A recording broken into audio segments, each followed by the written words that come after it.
Jeb Bush has released 33 years of his tax returns, more than any other presidential candidate in history. Here's what they show. Bush made $29 million in the first 7 years after he left office in Florida between 2007 and 2013. In his first year of not being governor, he made $2.2 million, about a 770% increase in his income. Since then, he's made an average of just over $4 million a year. His estimated net worth is between $19 and $22 million, and that is a lot of cabbage. For his part, Bush told Bender and a handful of other reporters today that he has been, quote, truly blessed, and pointed out that he made less on some speeches than Chelsea Clinton. Al, out of everything in these disclosures, what, if anything, might cause John Ellis Bush the biggest political headache? Well, first, John, let me say this was a really smart move. He got out early, unlike Mitt Romney. He paid a lot of taxes, unlike Mitt Romney. He set a standard for transparency, which Hillary Clinton better pay attention to.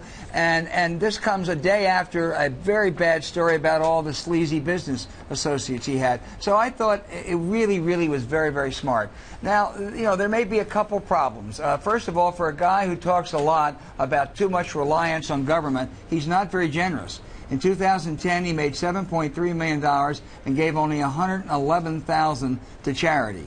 I think the other issue that may still come back is going to be the question of disclosing who some of the people or the firms he consulted for. He didn't release those today.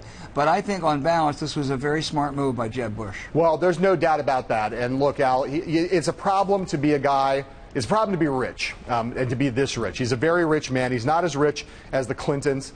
He's not as rich as Carly Fiorina, but he's a rich guy.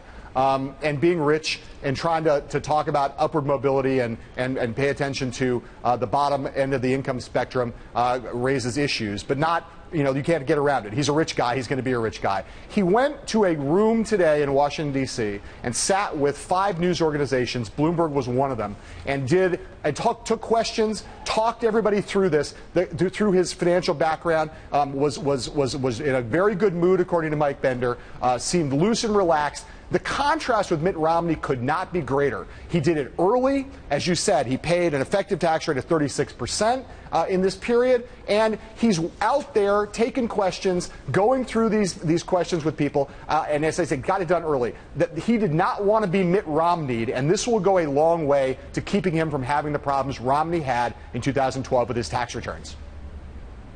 Yeah, no, I agree, John. This was a very good move for Jeb Bush.